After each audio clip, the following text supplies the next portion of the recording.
Good afternoon. A year ago today, voters from all corners of the city, in all 50 wards, bestowed upon me the greatest and most humbling honor of my lifetime.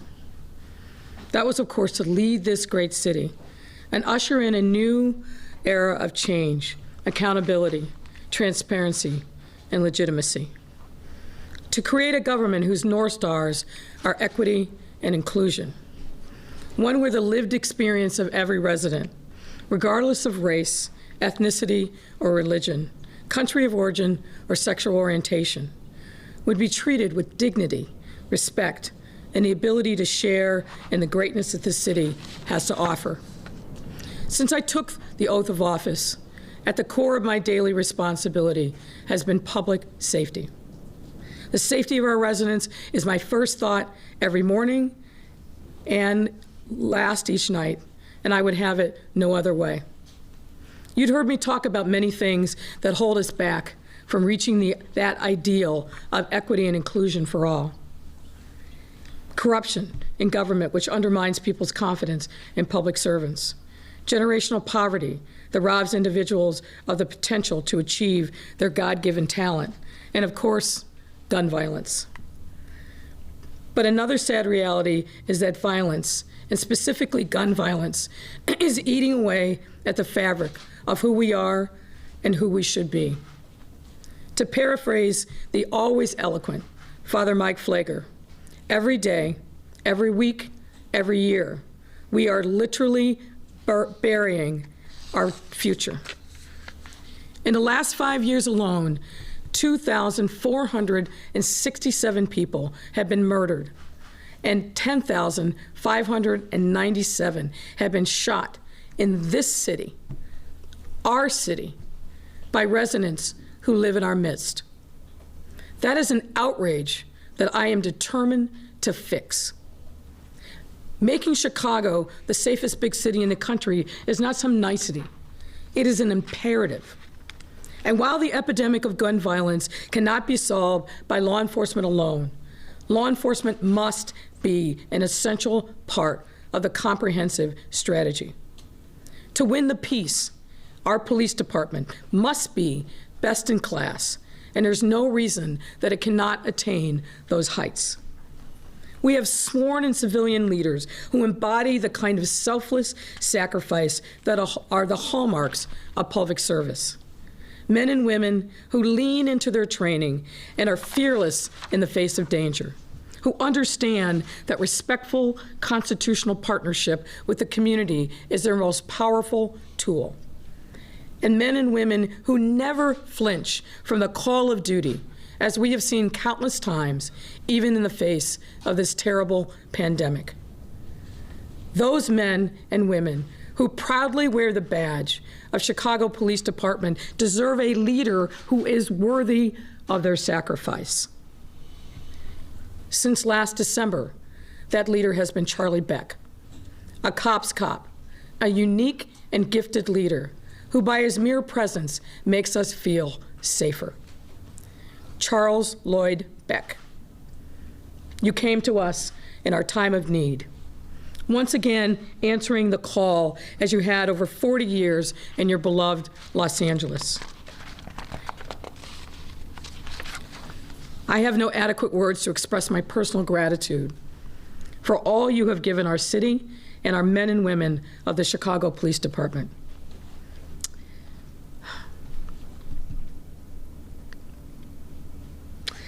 But I will nonetheless say thank you for your service. Your imminent departure is indeed bittersweet. But I've met your beloved wife, Cindy, and she gave me that look. And so I knew there was a finite limit on your time here, but I still struggle to say goodbye. And while your time with us winds down, your gifts to the Chicago Police Department, and indeed, by extension, your gifts to our city are many, and your legacy will live on. So we return you to a city you love, a family who anxiously awaits you, and the next chapter on your amazing journey. Thank you. So what lies ahead? Yesterday, the Chicago Police Board fulfilled its statutory duty and formally gave me 3 names from which I must select the next superintendent of police.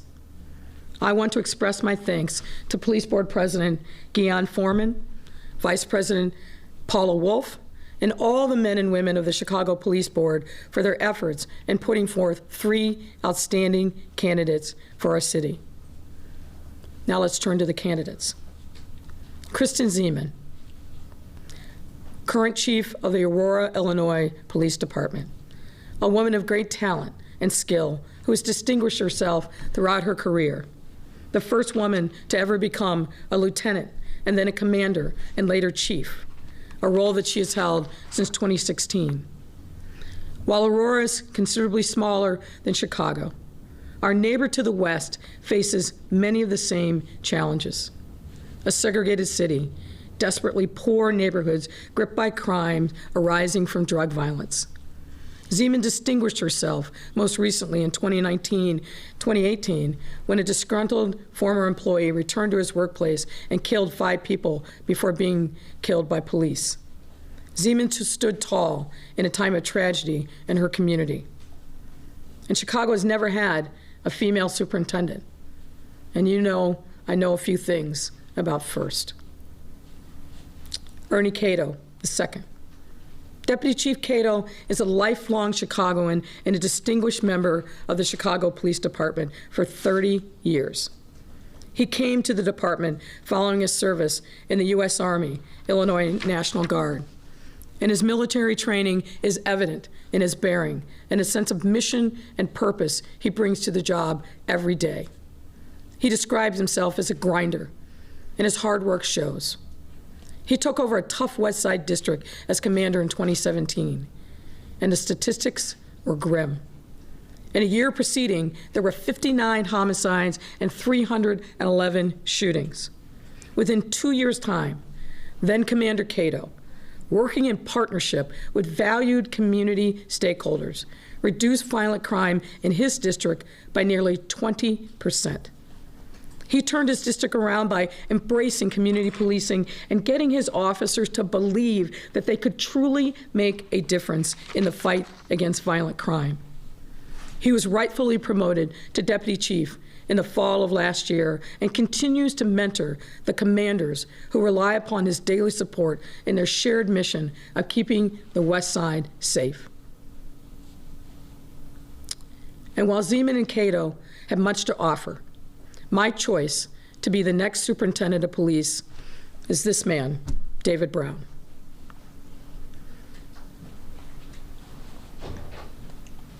David Brown has nearly 40 years in law enforcement. Over the arc of his career in Dallas, he was a beat cop, a detective, a SWAT team leader, and a supervisor of the 911 dispatch center. David also took a leave from the DPD to serve as an assistant city manager in Dallas. He believes in professional development and building trust and all the other values we seek to elevate, but it's toward the mission of bringing peace in neighborhoods and communities. While leading the DPD as a chief, David led the department through wholesale reform, encompassing increased transparency, accountability, and officer training. During his 6-year tenure as the head of the Dallas Police Force, Chief Brown led his city to become the first in the nation to institute department-wide de-escalation training. He also implemented community policing initiatives, implicit bias, brought body cameras to Dallas, expanded mental health wellness supports for officers, increased diversity within the department, and published never-before-released data on the use of force and officer-involved shootings, all of which helped Dallas's violent crime rate to drop to 50-year lows. And while these changes were unfolding, Chief Brown was a tireless advocate for the well-being of his officers. Now, in everyone's life, there are seminal and defining moments, and David Brown has had many. In the aftermath of the tragedy in Dallas, the largest loss of police in the line of duty since 9/11, one journalist wrote of Brown, and I quote, "He knows violence from every angle, He is an expert in anguish. Death, especially gun violence leading to death, has come directly to David Brown's doorstep and draped itself around him. In August 1988, David Brown responded to the scene of a shooting where an officer had been killed. And as he approached, he saw a pair of glasses from the fallen officer that he recognized lying on the ground. The eyes behind those glasses he had looked into 1,000 times. They belonged to his former partner, who had just been killed in the line of duty. Putting aside his own grief, Brown took it upon himself to break the news to his former partner's death to his children. And then 3 years later, in 1991, Brown's younger brother, Kelvin, lost his life at the hands of drug dealers who shot and killed him. And then in 2010, soon after being appointed chief in Dallas, Brown got word that a police officer was killed by a gunman in nearby Lancaster, Texas. That same gunman was himself killed in a shootout with police.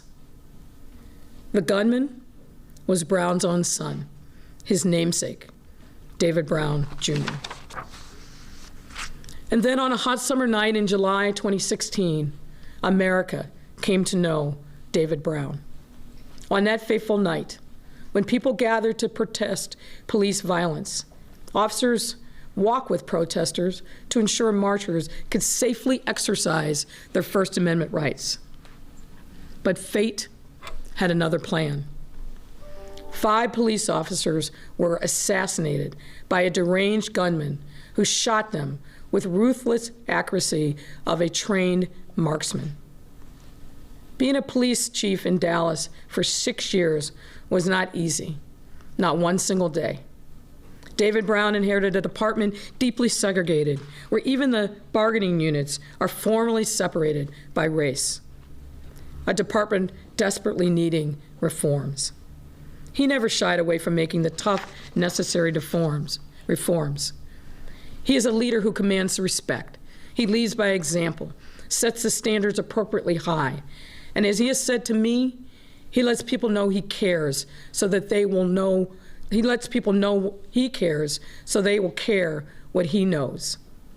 I know well that a person's true character comes through in crisis. Leadership, or the lack thereof, is revealed in bold relief when tragedy strikes, and particularly when lives are on the line.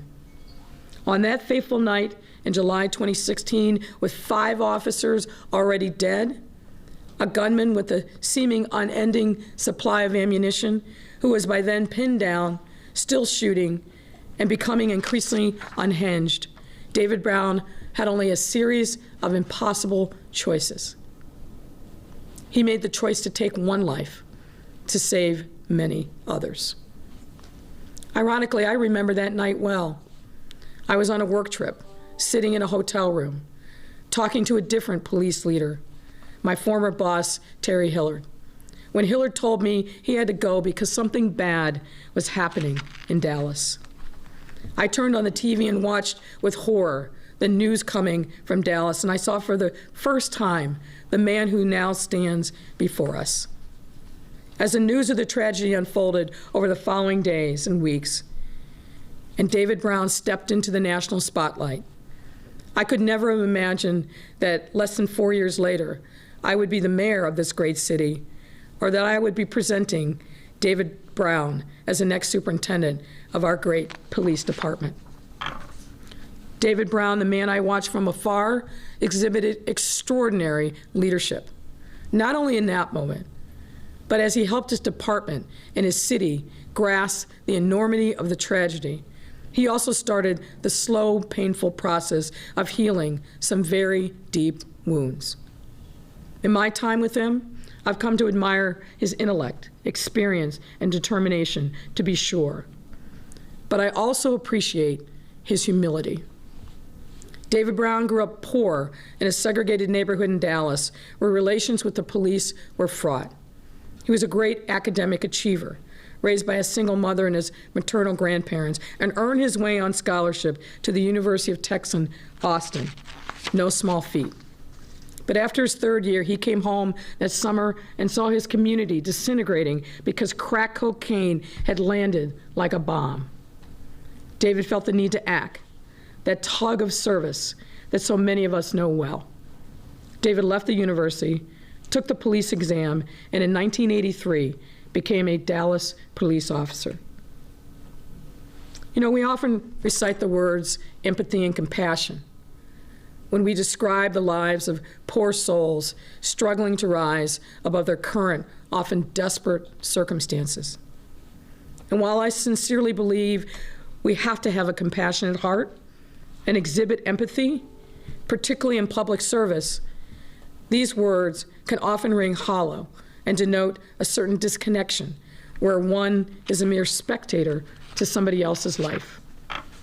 But when you've walked in someone else's shoes and your life's tapestry is marked by triumphs and tragedies, you cannot help but feel a sense of connection to another's lived experience, and the authenticity of that connection will shine through.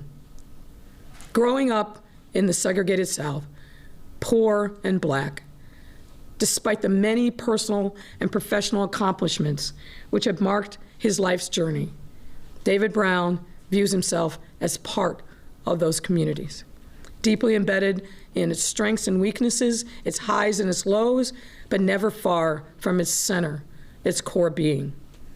As a law enforcement leader and a man of faith, he knows all too well he will never be successful unless the communities he serves are successful. All of our fates are intertwined. So why David Brown?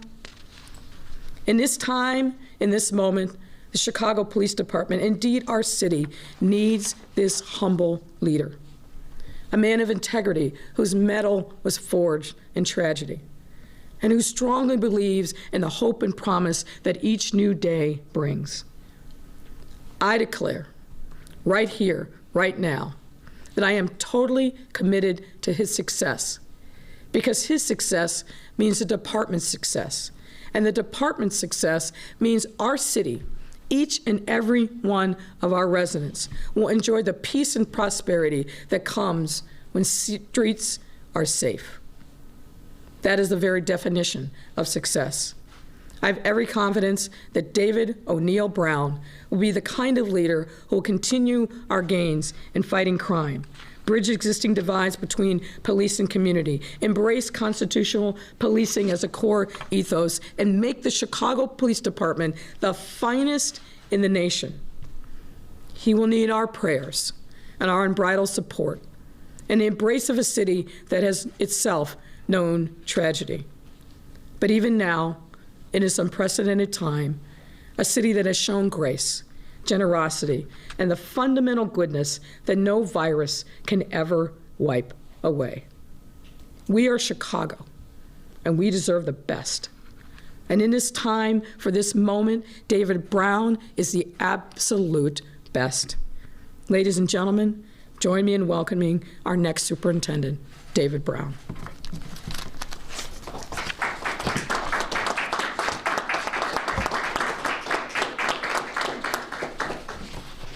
Thank you so much, Mayor Lightfoot, for your very warm and moving words of introduction. Before I begin my remarks, let me just mention my condolences to the Chicago police officer, Franco, who passed this very morning as a result of the COVID-19 virus. I want to send my condolences to his family, to the men and women of the Chicago Police Department. I am deeply honored and humbled to be standing here today. Like Mayor Lightfoot, I also want to give my personal thanks to Superintendent Beck for his leadership. Thank you, Charlie. Thank you. As well as to the Chicago Police Board for the professionalism throughout this process.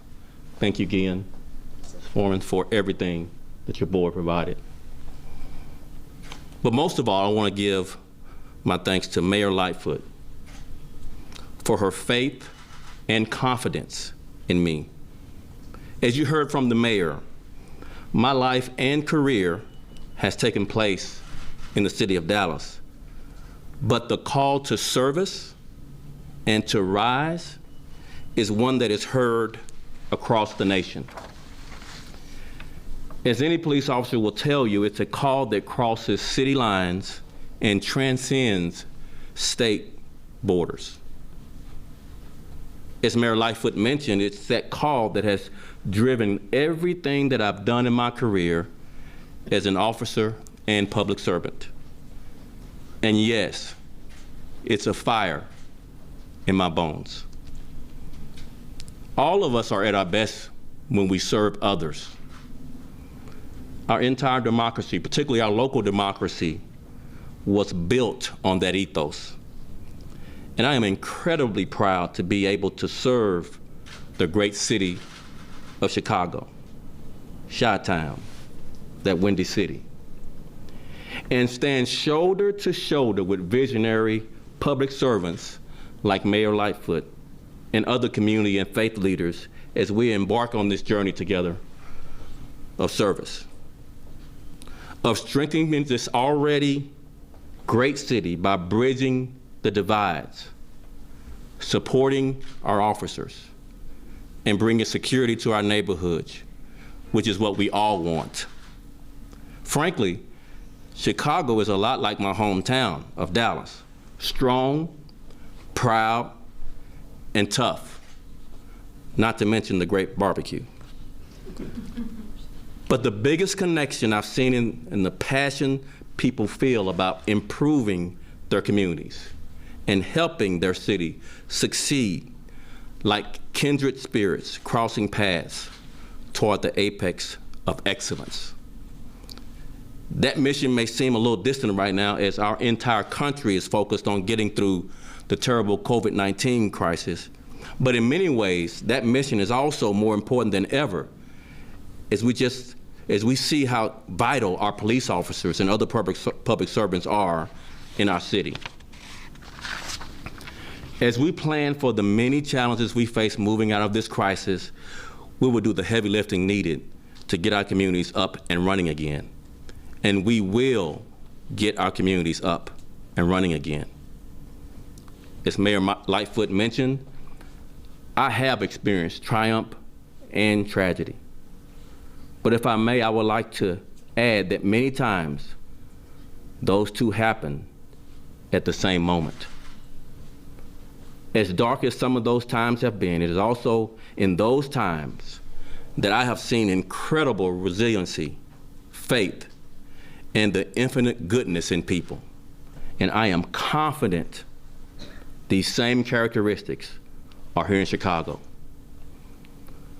To all of our city's officers, I very much look forward to meeting you, listening to you, and serving next to you in the weeks and months ahead.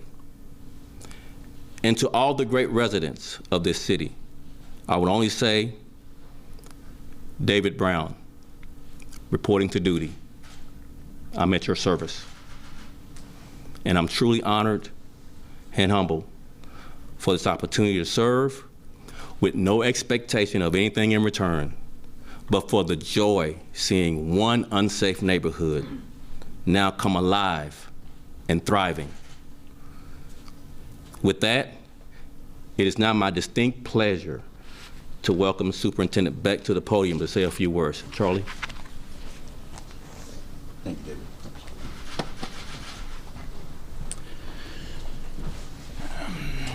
It has been a great honor to serve the city of Chicago and Mayor Lightfoot over the past 4.5 months. But I think what I found the most pleasure in was serving the men and women of the Chicago Police Department. I thought I'd do that one last time for you. One last time.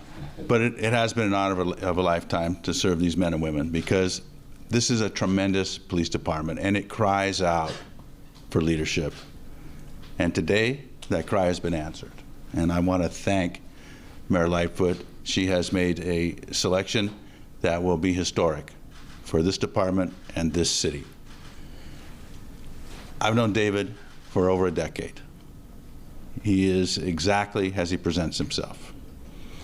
He's a strong man with a good heart who believes in public safety and who believes in community policing.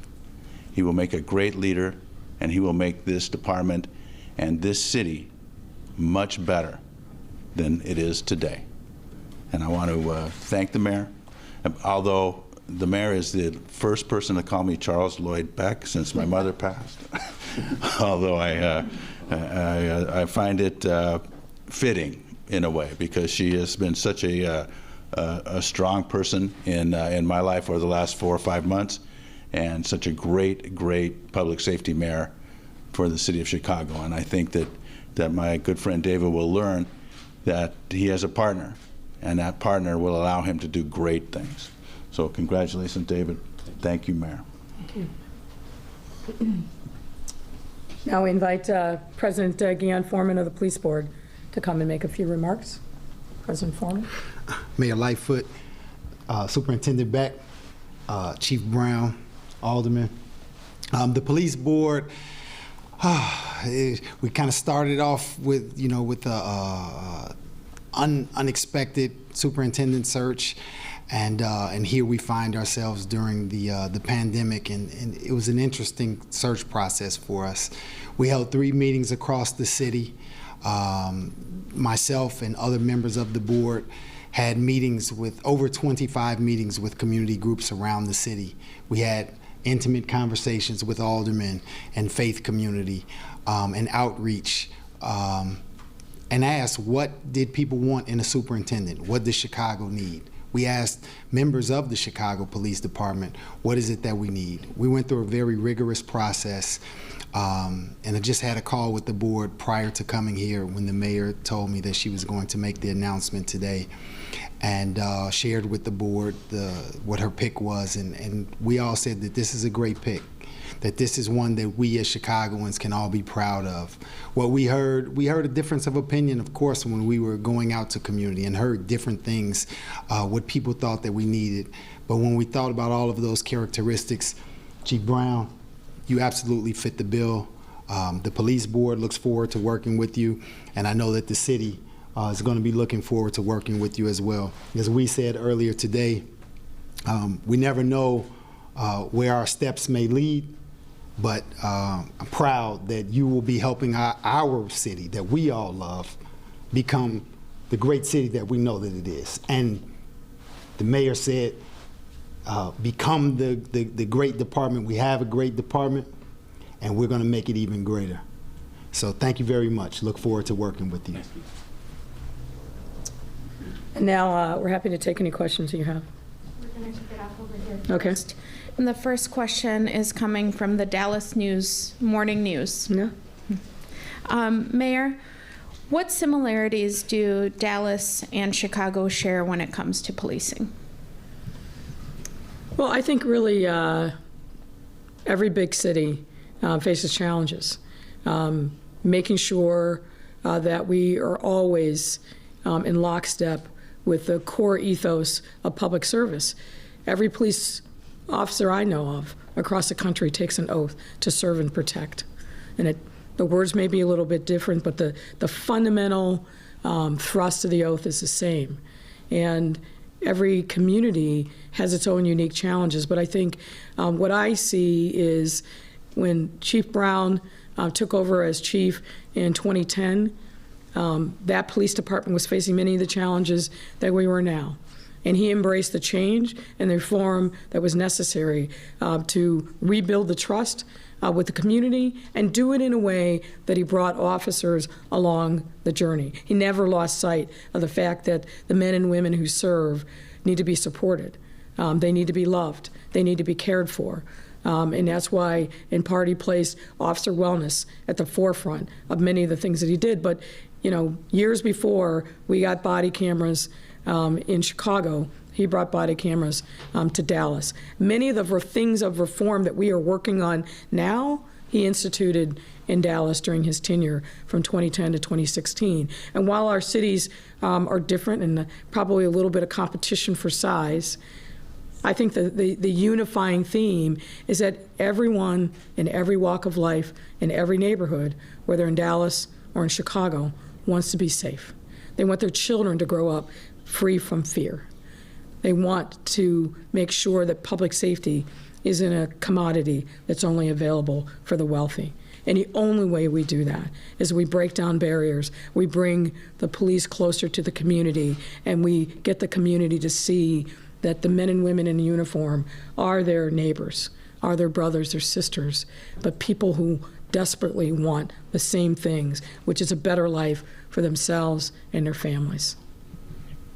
We have a couple of questions from Fran Spielman at the Sun-Times for Chief Brown. What in your background do you believe makes you uniquely qualified to rebuild shattered public trust between citizens and the police in the African American community shattered by the police shooting of Laquan McDonald?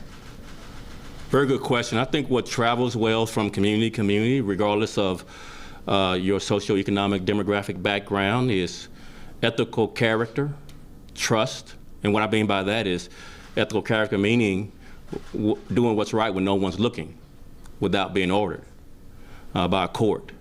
I think those principles mentored me, shaped who I am, and I think it travels from Dallas to Chicago. And I hope to bring that type of standard to the Chicago Police Department and expand on the leadership that we already have here that Charlie has put in the right place. And I look forward to working with each of them in that regard. Second question from Fran.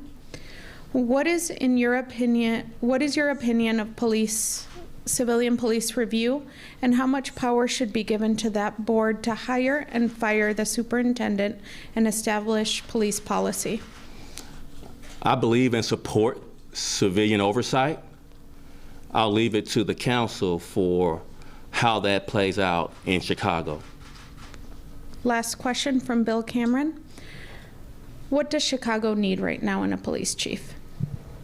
Was that for me or? Sheriff. Well, I've been very upfront about the fact that we needed somebody who was going to build on the strengths of the department, but also be very clear-eyed about the challenges that lay ahead. And it became very clear to me in reading a lot about Chief Brown and really spending a lot of time asking tough questions, as I would, that that he was really the right leader that we needed at this moment. The fact that he instituted the kind of reforms that he did when he did in Dallas in the face of, I think, very challenging circumstances like we've seen in Chicago over these last 5 years or so, and did it and was successful, and then stood tall at a moment where, as I said in my remarks, there were no good choices. That's a mark of a true leader, somebody who is tested and somebody who's ready. And I believe that he will be the kind of leader that will inspire the men and women of the Chicago Police Department who put their lives on the line every single day. I mean when I say that when you put that badge on, that's something special, and rightfully so. And they deserve a leader, as they've had in Charlie Beck, who understands that and who will motivate them to continue that selfless sacrifice. Hand it over to my colleague over here. Mayor, it sounds like this was a very easy choice for you to make. You had a couple other good candidates, but fair to say that Chief Brown was an easy choice to make in this case? Well, you know, I think the police board did a very good job, and there were really good options. So it was a hard choice, and I know that, again, as I said in my remarks, public safety is the most important thing for our city, bar none. And a lot of the things that we want to do, a lot of things that we aspire to, if people are pinned down by fear, you can't accomplish them. And you can't convince them that they have a role to play in the destiny of their own lives when they feel like their city has not kept them safe. So making this choice for me is probably one of the most important choices I'm going to make as mayor. And I wanted to make sure that I had a full array of good options, and the police board certainly gave me those. And thinking not just about this moment, but the future.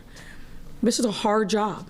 It's one of the hardest jobs in the country, but it's a great job. And I wanted somebody who really understood the tools that he or she would have at their disposal, but also what the vision was for where they would lead the department. And in that regard, in some ways, lead the city.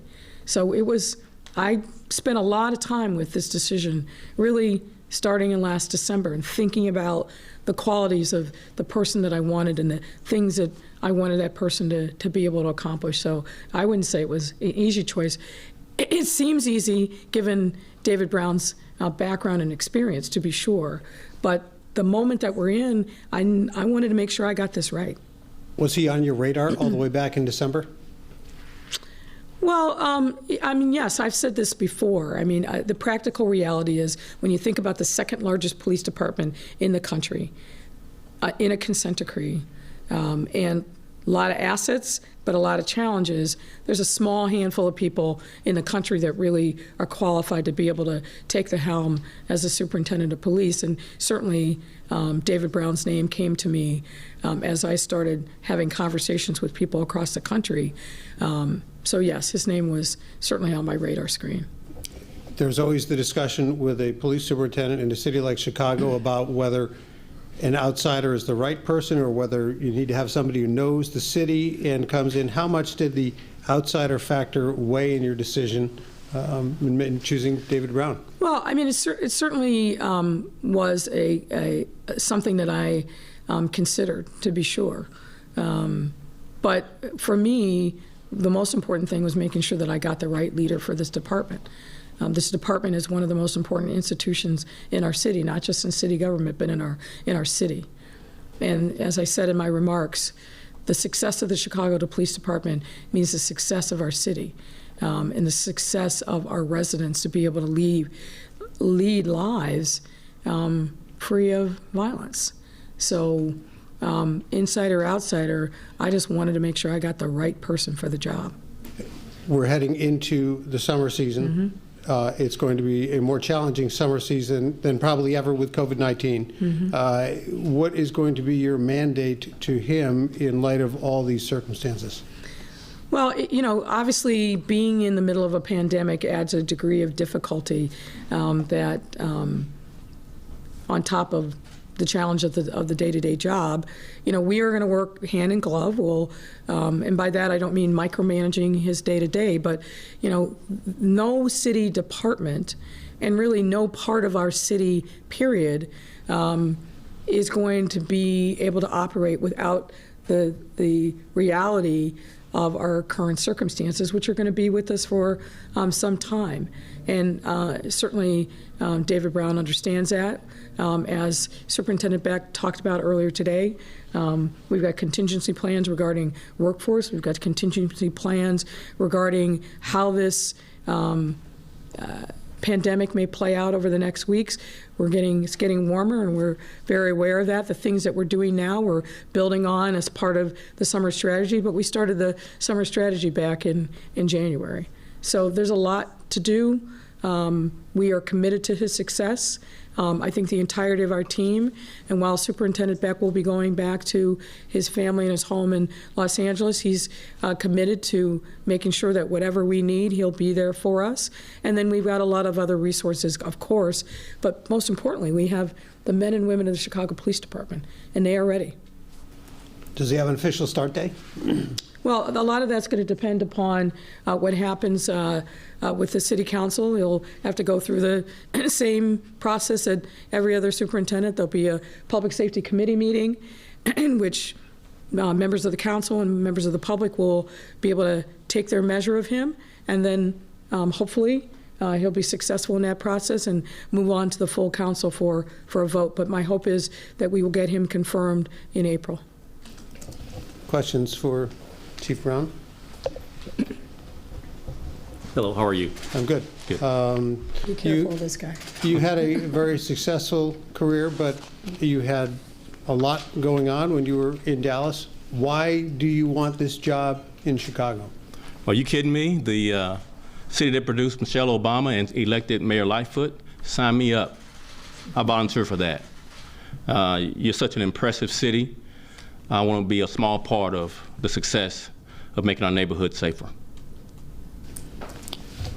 Mayor, so one of the things that the department has had issues with is discipline and accountability. One of the things that Chief Brown was known for in Dallas was being hard on officers when sometimes he was criticized for it, and so of course he would say when it was called for. But can you talk about what he brings to the table from an accountability standpoint with the department's history and with the consent decree and all of that going on? Well, I think you really kind of set the table for the answer. There has to be accountability in every organization. In order for it to be successful, there's got to be a mission, a vision, and you got to set people up for success. But there's got to be accountability.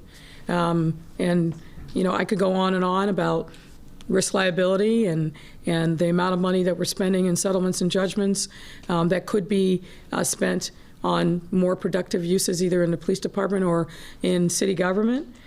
We spent a lot of time talking about those issues and why bringing a measure of accountability and really managing the department with risk management as one of the core tenets was so important. And I have confidence that he understands that, and his track record, I think, really speaks for itself. We want to make sure that we're supporting our officers to set them up for success, giving them the tools that they need to be able to do their job well every single day.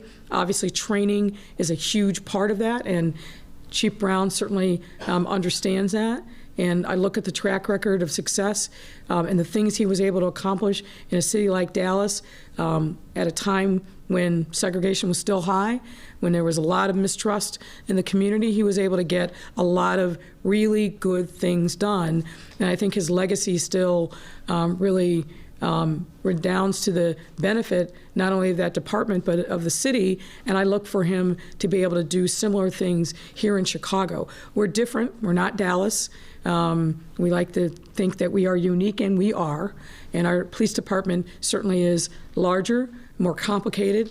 But as I think the chief has said, and I believe it's true, those core values of leadership and accountability and building trust in the community, they don't know any geographic boundaries. They are the core principles that will, I think, be the pillars and foundation for his success here in Chicago.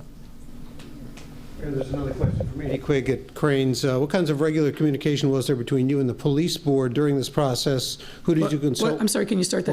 What kind of regular communication was there between you and the police board during this process? Who did you consult with about his background and experience? Well, the police board did a very, very thorough and professional process. And not only did they, screen the applicants and bring a certain number back for interviews, but they relied upon professional consultants to help them in their process. But I believe in the police board process. As you know, I led it 4 years ago. And it was important for me that they do their job with independence so that the process had integrity. So I would check in from time to time about the cadence, but not the substance, because that is, by law, that's up to them. Final question over here for Chief Brown. A follow-up from Bill Cameron. He would also like for you to comment on what does Chicago need at this time? Chicago needs strong leadership to build on the progress Charlie Beck made during his time as interim superintendent. Last question, sorry, one just came in for Chief Brown from Heather Sharon at the Daily Line. Have you read the consent decree, and can CPD meet its requirements? I'm going to answer the second part first. We will meet this requirement of the consent decree without question. Yes, I've read the 800 pages. It's quite voluminous, but worthwhile reading, and we will be in compliance with the decree. Thank you. Thank you, everyone. All right. Thank